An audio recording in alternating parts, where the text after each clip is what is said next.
जो पहला चैप्टर है, पहला चैप्टर में जितने भी महत्वपूर्ण नोट्स बने हैं उसे हम आपके लिए यहाँ कंपाइल किए हैं।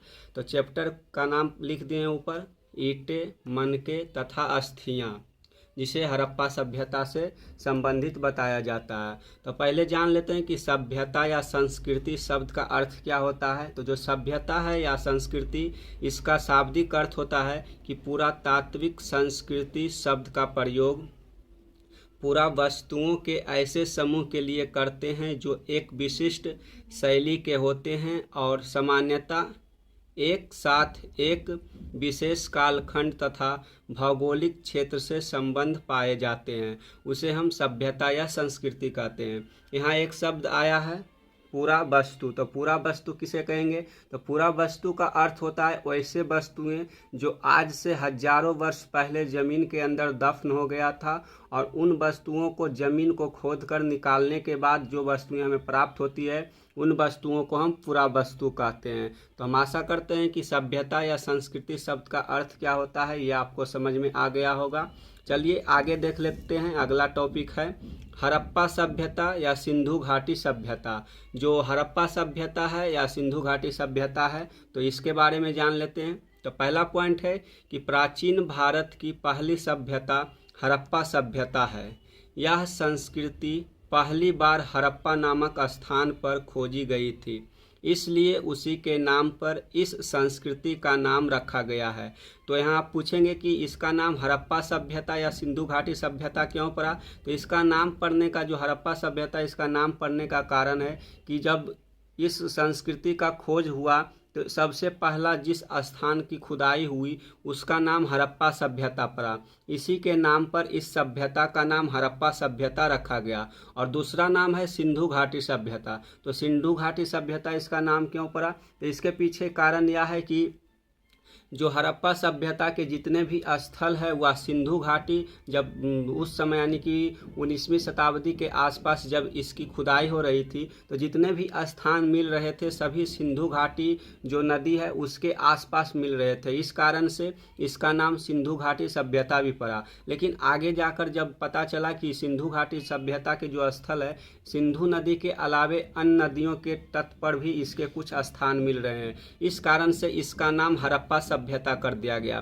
तो हड़प्पा सभ्यता क्यों किया गया? तो किसी भी सभ्यता का नाम अगर उस सभ्यता के जो नदी घाटी है उससे अलग अलग क्षेत्रों में पाए जा रहे हैं तो उस सभ्यता का नाम हम उस पहले स्थान के जिसका खुदाई होता है उसके नाम पर रख देते हैं। इसलिए इस सभ्यता में सबसे पहला खोजा गया स्थल हड़प्पा था, इसलिए इस सभ्यता का नाम हड़प्पा सभ्यता पड़ गया। तो ये आपको समझ में आ गया होगा। अगला पॉइंट है, इसमें पूछा गया है कि हड़प्पा, जो हड़प्पा शहर है या हड़प्पा जो स्थल है या पाकिस्तान के पंजाब प्रांत में मोंटगोमरी जिले की रावी नदी के बाएं तट पर स्थित है। यानी कि जो हड़प्पा है या पाकिस्तान के, यानी कि जो पंजाब, भारत में जो पंजाब है उस पूरे पंजाब को कुछ हिस्सा पाकिस्तान के पास है और उसका बचा हुआ पश्चिमी हिस्सा, पूर्वी हिस्सा जो है वह भारत के पास है। तो पंजाब प्रांत में एक जिला है मोंटगोमरी जिला, उसी मोंटगोमरी जिला के रावी नदी के बाएं तट पर स्थित है हड़प्पा, जिसका जो सिंधु घाटी सभ्यता की पहली स्थल है। आगे है कि लगभग 2600 और 1900 ईसा पूर्व के बीच इसका काल निर्धारण किया गया है। काल निर्धारण कहने का मतलब है कि जो हड़प्पा सभ्यता है यानी कि हड़प्पा जो स्थल है, हड़प्पा स्थल का जो विकास हुआ वह आज से 2600 वर्ष पूर्व और 1900 वर्ष पूर्व के बीच हुआ था। आगे है कि इसका काल निर्धारण जो है 2600 से 1900 ईसा पूर्व किया गया है। इस सभ्यता को सिंधु घाटी सभ्यता भी कहा जाता है। अभी बताएं कि जो सिंधु नदी के आसपास खोजे गए स्थान है इसी कारण से इसका नाम सिंधु घाटी सभ्यता भी रखा गया था। तो आपको यह समझ में आ गया होगा कि जो हड़प्पा स्थान है या पाकिस्तान के मोंटगोमरी जिले के रावी नदी के बाएं तट पर स्थित है और इसका जो हड़प्पा सभ्यता है, हड़प्पा सभ्यता का काल निर्धारण 2600 से 1900 ईसा पूर्व के बीच है। ईसा पूर्व का मतलब होता है कि जब से ईस्वी की शुरुआत होती है, यानी कि 0 ईस्वी को मान लिया गया है कि उस समय ईसा मसीह का जन्म हुआ था। और ईसा मसीह के जन्म से 2600 वर्ष पूर्व और 1900 वर्ष पूर्व के बीच जो सिंधु घाटी सभ्यता है वह उसका काल रहा, और उसी के बीच इसका विकास हुआ और धीरे धीरे पतन हो गया। आगे है कि इस सभ्यता का विस्तार देख लेते हैं आगे कि इस सभ्यता का विस्तार प्रारंभ में 12,99,600 वर्ग किलोमीटर निर्धारित किया गया था। जो सिंधु घाटी सभ्यता है इसका जो क्षेत्रफल है वह शुरुआत में 12,99,600 वर्ग किलोमीटर निर्धारित किया गया था, जो अब 15,20,000 किलोमीटर वर्ग किलोमीटर के आसपास संभावित है। जब इसकी शुरुआत में खोज हुई थी उस समय इसका कुल क्षेत्रफल 12,99,600 वर्ग किलोमीटर था, यानी कि लगभग 13 लाख वर्ग किलोमीटर था। धीरे धीरे इसके स्थलों को खोजा गया, जो अब तक लगभग 15,20,000 वर्ग किलोमीटर के आसपास इसके संभावित जो क्षेत्रफल है वह बढ़ गया है। आगे है सिंधु सभ्यता के इस सुझाया गया नाम सिंधु सरस्वती संस्कृति एवं सिंधु सभ्यता का उपयुक्त नाम हड़प्पा सभ्यता है, यानी कि जो कुछ इतिहासकार है उनके द्वारा हड़प्पा सभ्यता या सिंधु घाटी सभ्यता का जो सुझाया गया नाम है वह नाम है सिंधु सरस्वती संस्कृति, यानी कि जो हड़प्पा सभ्यता के स्थल है वह सिंधु नदी के तट पर और सरस्वती नदी के तट पर मिले हैं, इसलिए इसका नाम सिंधु सरस्वती संस्कृति रखने का सुझाव दिया गया है। और इसका जो उपयुक्त नाम है वह हड़प्पा सभ्यता है। अगला पॉइंट है, इसमें पूछा गया है कि सिंधु सभ्यता में महादेवन एवं विश्वनाथ द्वारा किए गए शोध के आधार पर 2467 अभिलेख या फिर अभिलिखित सबूतें मिली है, जिसकी संख्या अब 3000 के आसपास हो गई है। जब शुरुआत में सिंधु घाटी सभ्यता की खोज हुई थी उस समय लिखित साक्ष्य के रूप में जैसे कि अभिलेख हो गया या फिर पत्थरों पर कुछ मुहर हो गया, उसके साथ जो खोज हुई थी अभिलेखों की, अभिलेख का मतलब होता है कि वैसा लेख जो पत्थरों पर लिखा हुआ हो या फिर मोहरों के अलावा पत्थरों पर खुदाई करके जो लिखा हुआ हो या फिर तांबे के सीट पर जो लिखा हुआ हो उसे हम अभिलेख कहते थे। तो उस समय जब महादेवन एवं विश्वनाथ हड़प्पा सभ्यता में खोज कर रहे थे तो उनके शोध के आधार पर टोटल 2467 अभिलेख मिले थे, जो कि अब बढ़कर इसकी संख्या 3000 के आसपास हो गई है। अगला पॉइंट देख लेते हैं। अगला पॉइंट है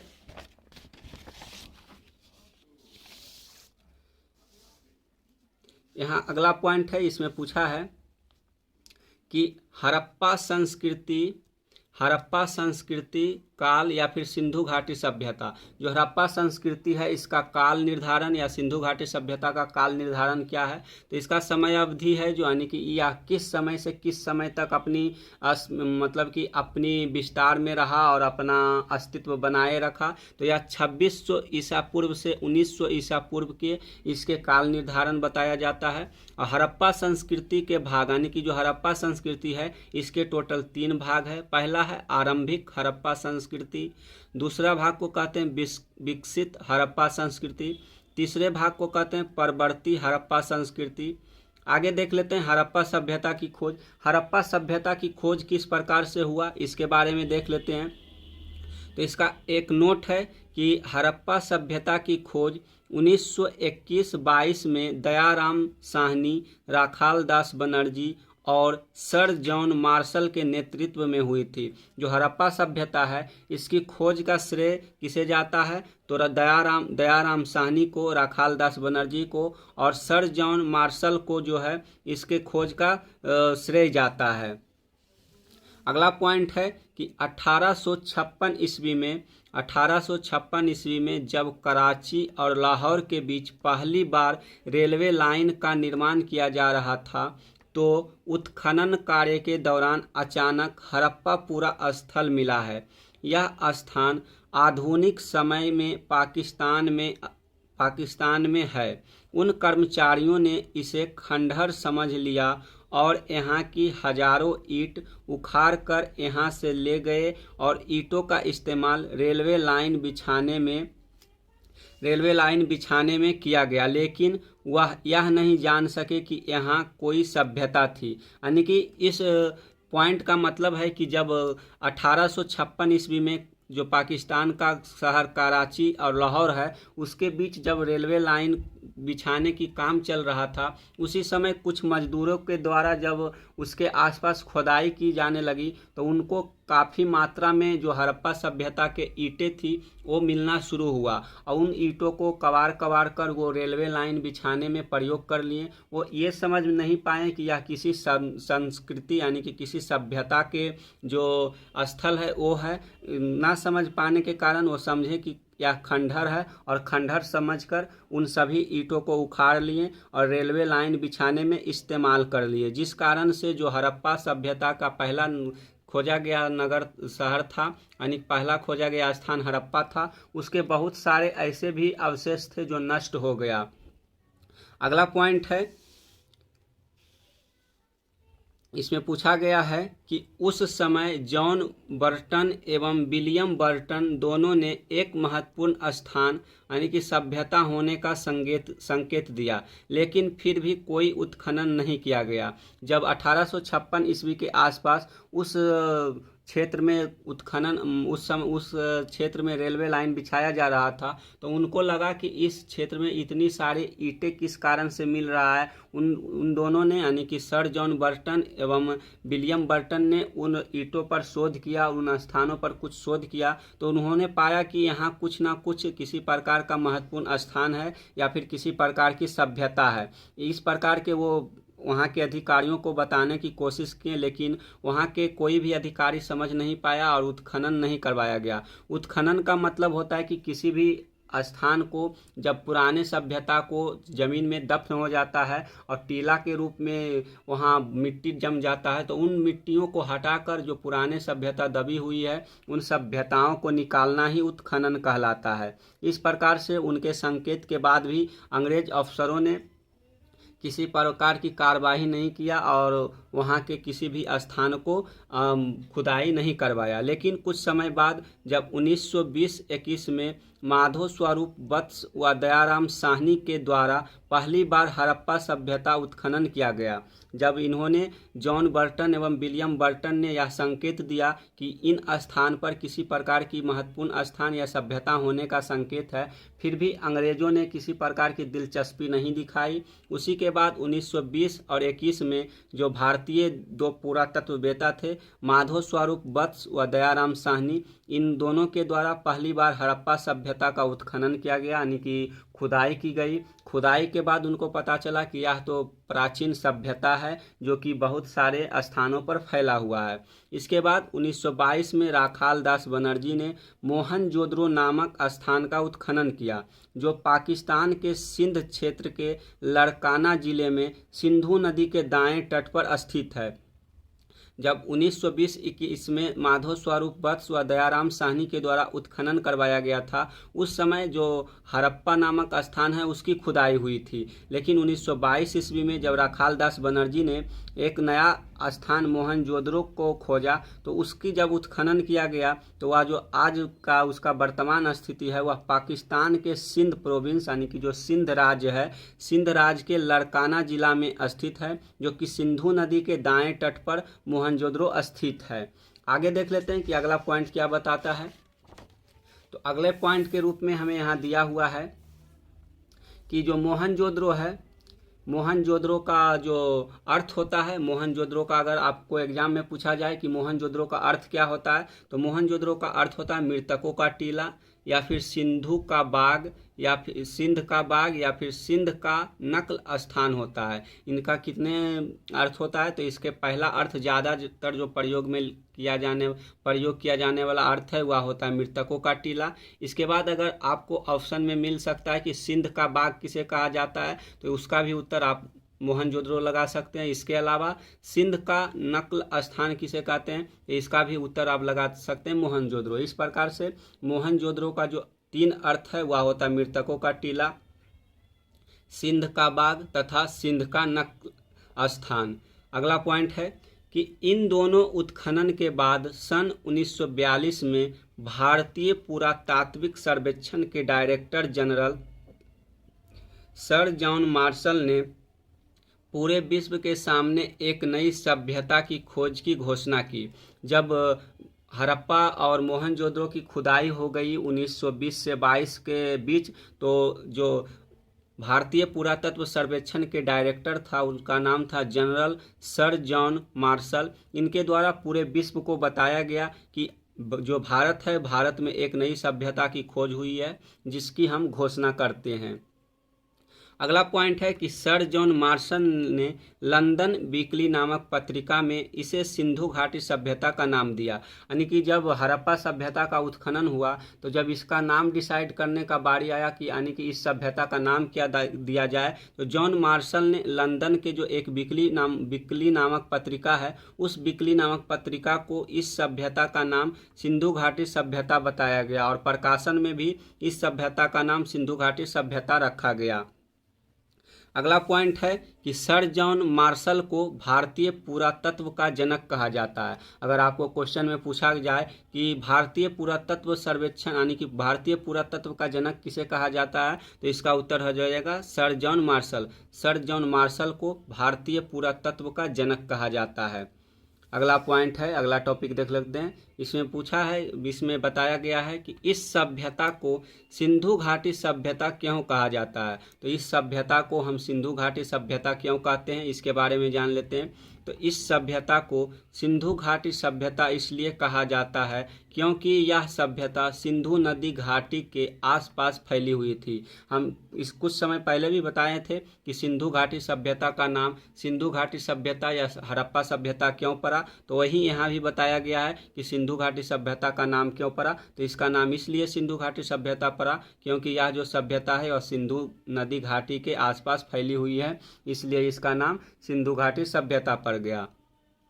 अगला टॉपिक है सिंधु सभ्यता की लिपि। जो सिंधु सभ्यता है उसकी लिपि क्या थी, वहाँ के लोग किस प्रकार से लिखते पढ़ते थे और क्या कोई जो ऐसा इम्पोर्टेंट बात था उसको लिखने के लिए किस प्रकार की लिपि का प्रयोग करते थे। लिपि का मतलब होता है कि जिस भाषा को आप लिखने के लिए जो चिन्ह का प्रयोग करते हैं उसे लिपि कहते हैं। जैसे कि हम हिंदी लिखने के लिए हम देवनागरी या फिर नागरिक लिपि का प्रयोग करते हैं, उसी प्रकार से इंग्लिश लिखने के लिए रोमन लिपि का प्रयोग होता है। तो सिंधु घाटी सभ्यता के लोग अपनी लिखाई पढ़ाई करने के लिए किस लिपि का प्रयोग करते थे, इसके बारे में थोड़ा सा जान लेते हैं। तो इसका पहला पॉइंट है, इसे देख लेते हैं। इसका पहला पॉइंट है कि सिंधु लिपि को पढ़ने का प्रथम प्रयास 1925 में बेडेल ने तथा नवीनतम प्रयास नटवर झा, घनपत सिंह धान्या, राजा राम ने की थी। लेकिन अभी तक भी सिंधु लिपि को प्रमाणित रूप से पढ़ा नहीं जा सका है। यानी कि जो सिंधु घाटी सभ्यता की लिपि है उसे अभी तक पढ़ने जो हमारे पुरातत्ववेत्ता है उनको पढ़ने में अभी तक कोई सफलता नहीं मिल पाई है। इस कारण से जो पहला प्रयास सिंधु लिपि को पढ़ने का पहला प्रयास था वह 1925 ईस्वी में बेडेल ने किया था और नवीनतम प्रयास के रूप में नटवर झा, घनपत सिंह धान्या और राजा राम ने वर्तमान स्थिति में सिंधु लिपि को पढ़ने की जो पढ़ने का प्रयास है वो किए थे, लेकिन इन्हें भी सफलता नहीं मिल पाई है। अगला पॉइंट है कि लिपि के सबसे ज़्यादा अक्षर मोहनजोदड़ो से तथा दूसरे नंबर पर हड़प्पा से मिले हैं। जो मोहनजोदड़ो के अक्षर है वह सबसे ज़्यादा मोहनजोदड़ो से प्राप्त हुआ है और दूसरे स्थान पर हड़प्पा से मिले हैं। लिपि के सबसे बड़े अक्षर धौलावीरा से मिले हैं। जो ये मोहनजोदड़ो, हड़प्पा, धौलावीरा ये सिंधु घाटी सभ्यता के स्थल है जिसकी खुदाई की जा चुकी है। तो कुछ जो सबसे बड़े अक्षर है वह धौलावीरा से मिला है। इसके साथ साथ जो जितने भी अक्षर मिले हैं वह नोटिस बोर्ड का प्रतीक माना जाता जाता है। यानी कि जो नोटिस बोर्ड जिस प्रकार से किसी प्रकार का ग्रामीण रोड या फिर नेशनल हाईवे बनता है, तो उस रोड के सामने जो ऑर्गेनाइजेशन होता है तो पत्थर पर कुछ लिख दिया जाता है। उसी प्रकार से नोटिस बोर्ड के रूप में जो सिंधु लिपि के सिंधु सभ्यता के जो लिपि है वो नोटिस बोर्ड के रूप में मिला है। और उसी नोटिस बोर्ड से सभी अक्षरों को कलेक्ट करके उसे पढ़ने की कोशिश की गई है, लेकिन जो अभी तक हमारे पुरातत्ववेताओं को इसका सफलता नहीं मिल पाया है। अगला पॉइंट है कि सिंधु लिपि भाव चित्रात्मक है। सिंधु लिपि दोनों ओर से लिखी जाती है, इसलिए इसे बुस्ट्रोफेदन कहा गया है। जो सिंधु लिपि है वह भाव चित्रात्मक है। भाव चित्रात्मक कहने का मतलब है कि किसी चीज़ को बताने के लिए हम चित्र का प्रयोग करते हैं, यानी कि चित्र का सहारा लेते हैं। जैसे अगर किसी बच्चा को समझाना है कि ये गाय है, ये कुत्ता है, तो हम चित्रों का प्रयोग करके बताते हैं। यानी कि जो कुत्ता का चित्र है वो बच्चों को दिखाते हैं कि ये कुत्ता है, ये गाय है। इसी प्रकार से सिंधु घाटी सभ्यता के जो लिपि है वे भी चित्रों के रूप में उत्कीर्ण किए गए हैं। यानी कि उस समय के लोग जिस प्रकार से आज हम अच्छे तरीके से अक्षरों का प्रयोग करके लिखते हैं, वैसा उस समय नहीं था। उस समय चित्रों के रूप में लिखा जाता था, उसी से समझा जाता था। और जो सिंधु घाटी सभ्यता की लिपि है वह दोनों ओर से लिखी जाती थी। यानी कि जिस प्रकार से हम आज जो देवनागरी लिपि है उसे बाएं ओर से लिखते हुए हम दाईं ओर जाते हैं, फिर बाईं ओर से लिखते हैं। लेकिन सिंधु घाटी सभ्यता में क्या होता था, इधर से लिखते जा रहे हैं, बाईं ओर से लिखते जा रहे हैं, फिर यहाँ लाइन खत्म हुआ, फिर यहाँ से शुरू करेंगे लिखने। तो इस प्रकार से इधर से शुरू हुआ, इधर से भी शुरू हुआ। तो यानी कि जहाँ लाइन खत्म हुआ वहीं के नीचे से फिर इधर आएंगे, फिर यहाँ तक खत्म होगा, फिर यहाँ से इधर लिखेंगे। इस प्रकार से जो सिंधु लिपि है वो दोनों ओर से लिखी जाती थी, इसलिए इसे हम बुस्ट्रोफेदन कहते हैं। यानी कि बुस्ट्रोफेदन किसे कहेंगे, तो वैसा लिपि जो दोनों ओर से लिखा जाए उसे हम बुस्ट्रोफेदन के अंतर्गत रखते हैं। चलिए अगला पॉइंट देख लेते हैं। इसके अंतर्गत अगला पॉइंट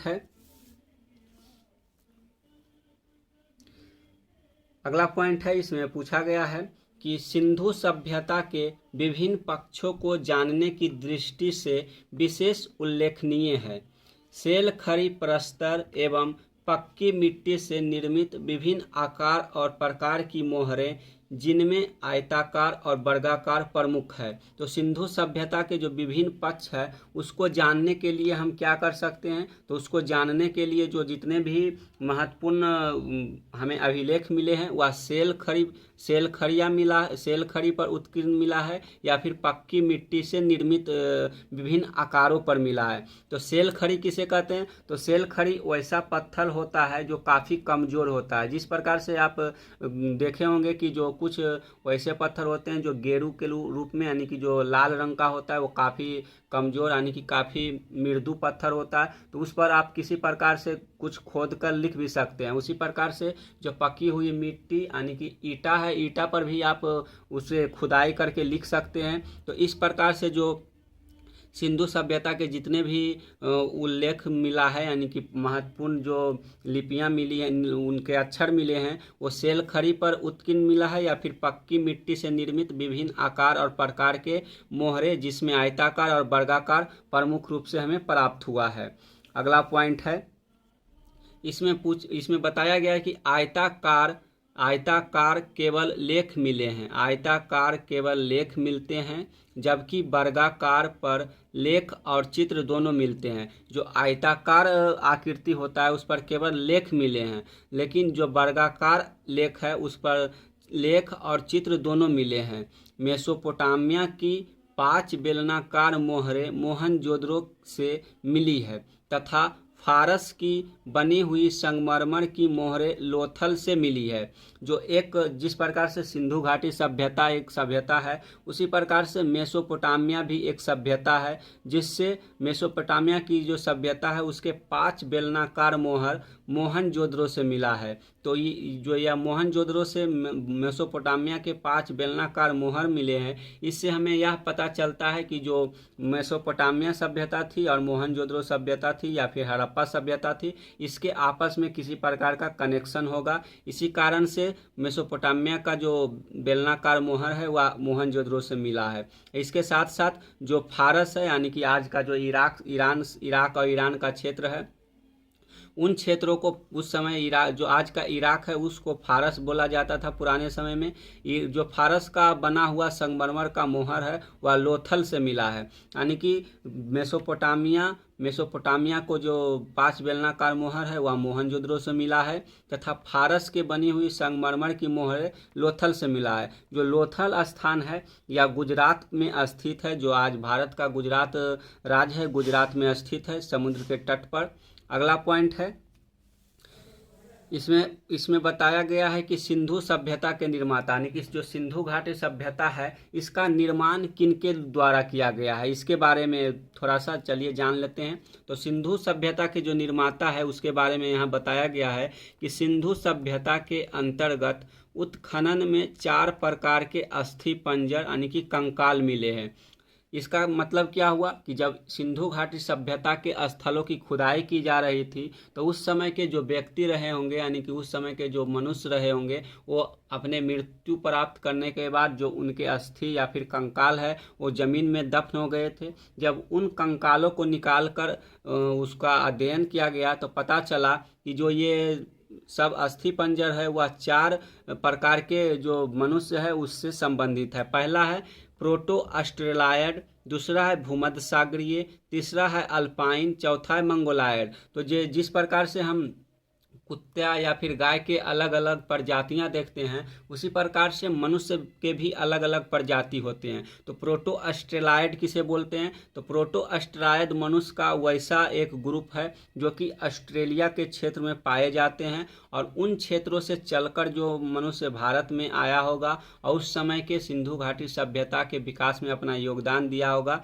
उन सभी मनुष्यों को प्रोटो ऑस्ट्रेलायड कहा गया। अब भूमध्य सागरीय जो प्रजाति है या जो भूमध्य सागर के क्षेत्र में पाए जाने वाले मनुष्य है वे भूमध्य सागरीय के अंतर्गत आते हैं। और जो अल्पाइन है यानी कि जो कश्मीर के क्षेत्र में या फिर उत्तर भारत के हिमालय से तटवर्ती क्षेत्र में जो मनुष्य मिलते हैं वो अल्पाइन प्रजाति के होते हैं। मंगोलायड जो प्रजाति के मनुष्य होते हैं और चाइना, उत्तर पूर्व भारत, इसके साथ साथ जापान, कोरिया, इस क्षेत्र में जो मनुष्य पाए जाते हैं वो मंगोलायड समूह के मनुष्य कहलाते हैं। तो इस प्रकार से यहाँ समझा जा सकता है कि सिंधु सभ्यता के निर्माता के रूप में यहाँ 4 प्रजाति के मनुष्य निकल कर आए हैं। पहला है प्रोटो ऑस्ट्रेलायड, दूसरा है भूमध्य सागरीय, तीसरा है अल्पाइन, चौथा है मंगोलायड।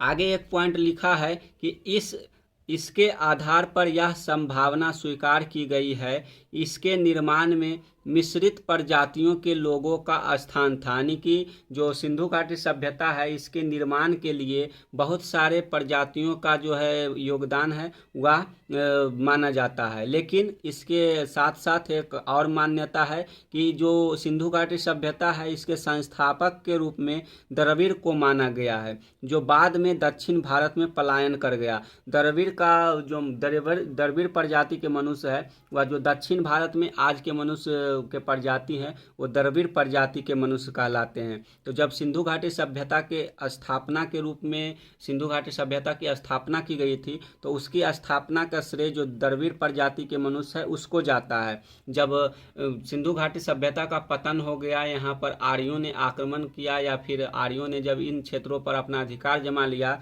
तो जो द्रविड़ प्रजाति के मनुष्य थे ये दक्षिण भारत के ओर पलायन कर गए और वहीं अपना निवास स्थान बना लिया। अगला पॉइंट देख लेते हैं। अगला पॉइंट के रूप में है यहाँ सिंधु सभ्यता की प्रमुख विशेषताएं। तो सिंधु सभ्यता की प्रमुख विशेषताएं क्या है इसके बारे में थोड़ा सा जान लेते हैं। तो सिंधु सभ्यता की प्रमुख विशेषताएं, पहला पॉइंट है कि सिंधु घाटी सभ्यता कांस्य युगीन सभ्यता है। कांस्य युगीन सभ्यता कहने का मतलब है कि जिस समय सिंधु घाटी सभ्यता अपने अस्तित्व में थी उस समय कांसा का खोज हो चुका था और उस समय जो मनुष्य थे वो कांसा का प्रयोग करते थे, इसलिए सिंधु घाटी सभ्यता को कांस्य युगीन सभ्यता कहा जाता है।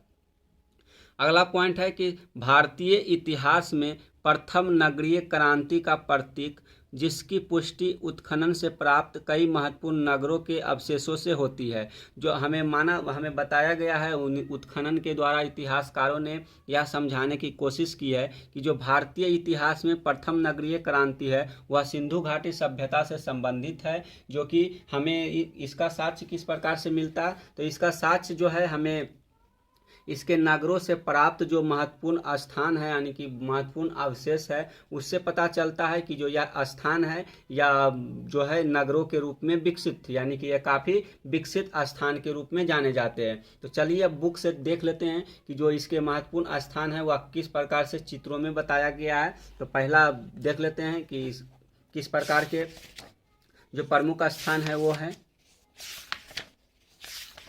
तो यहाँ देखिए जो एक हड़प्पाई मुहर है, यानी कि इस प्रकार से जो हड़प्पा सभ्यता के लिपि है उसमें से इस प्रकार के चित्र बने हुए हैं। और जिस प्रकार से यहाँ मछली के और कुछ यू आकार के चित्र बने हुए हैं इसी को हड़प्पा सभ्यता की लिपि बताई जाती है। और जो इसका महत्वपूर्ण कुछ प्रकार के अवशेष मिले हैं, जैसे कि यहाँ कुछ पत्थर के औजार मिले हैं, कुछ ये इस प्रकार के वस्तुएं मिले हैं। इन सब के अध्ययन करने के बाद जो हमारे इतिहासकार है या फिर भूगर्भ वेताओं हैं, इन्होंने यह निष्कर्ष निकाला कि जो यह सभ्यता है यह काफ़ी पुरानी सभ्यता है या नगरीय सभ्यता थी। इसी प्रकार से आप यहाँ देख सकते हैं कि एक पकी हुई मिट्टी के बना वृषभ है। वृषभ का मतलब होता है साढ़, तो जो साढ़ का एक आकृति है या मिट्टी का बना हुआ आकृति है। इसी प्रकार से आप यहाँ देख सकते हैं कि जो किस प्रकार से हमारे सिंधु घाटी सभ्यता के प्रमुख स्थान है। आप यहाँ देख रहे हैं कि ये जो नदी है ये सिंधु नदी है। इसी नदी के तट पर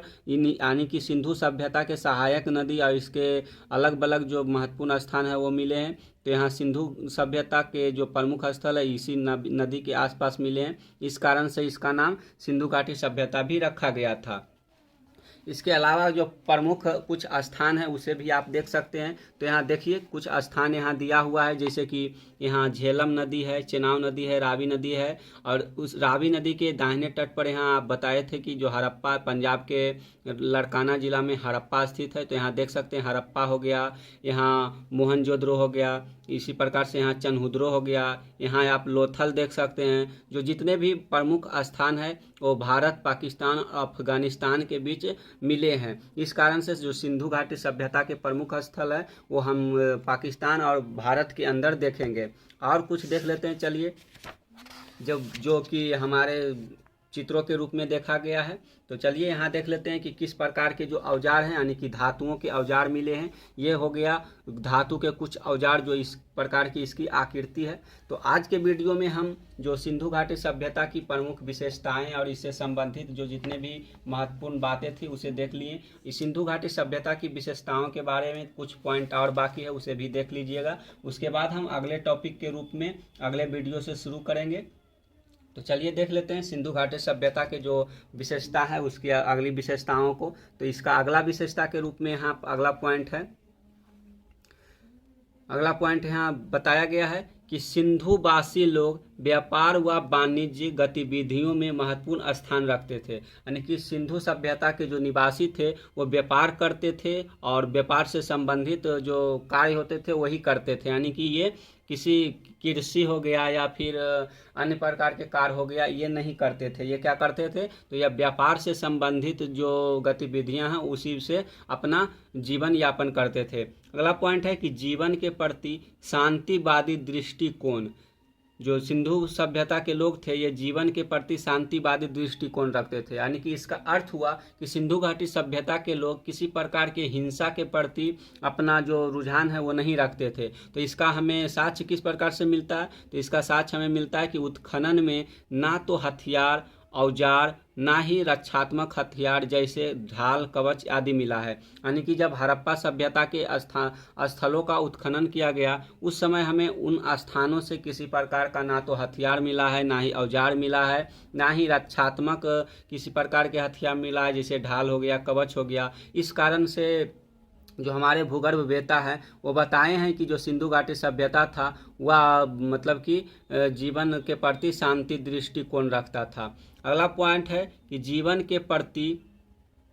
के प्रति समष्टिवादी समष्टिवादी दृष्टिकोण। तो इसका साक्ष्य हमें कहाँ से मिला? तो इसका साक्ष्य भी हमें जो वहाँ के स्थान है उन स्थानों के उत्खनन से प्राप्त हुआ है। तो चलिए जान लेते हैं कि समष्टिवादी क्या होता है। समष्टिवादी का मतलब होता है कि बहुत सारे स्थानों का निर्माण करना और उन सभी स्थानों को सामूहिक रूप से प्रयोग करना। जैसे इसकी पुष्टि के लिए हम कुछ अवशेष के रूप में देख लेते हैं। तो मोहनजोदड़ो के विशाल स्नानागार, जो एक मोहनजोदड़ो अभी स्थान देखे थे बुक में, तो मोहनजोदड़ो जो एक स्थान है वहाँ से एक विशाल स्नानागार मिला है, यानी कि एक स्विमिंग पूल मिला है जो कि सामूहिक रूप से सभी के द्वारा उपयोग किया जाता है। अगला पॉइंट है इसके साथ साथ धौलावीरा एवं जूनीकरण से प्राप्त स्टेडियम है, यानी कि जो धौलावीरा है और जूनीकरण स्थान है वहाँ से हमें एक स्टेडियम मिला है। तो स्टेडियम भी सामूहिक रूप से उपयोग की जाने वाली एक स्थान है। अगला है जूनीकर एवं मोहनजोदड़ो से प्राप्त सभा भवन। इस प्रकार से आप यह अनुमान लगा सकते हैं कि सिंधु घाटी सभ्यता के लोग आपस में मिलजुल कर रहते थे और सभी लोग आपस में शांतिमय जीवन यापन करते थे। अगला पॉइंट देख लेते हैं। अगला पॉइंट है कि सैंधववासी लोग लोहे से परिचित नहीं थे। उल्लेखनीय है कि लोहे का प्राचीनतम साक्ष्य यानी कि सबूत उत्तर प्रदेश के एटा जिला अतरंजी खेरा से मिला है।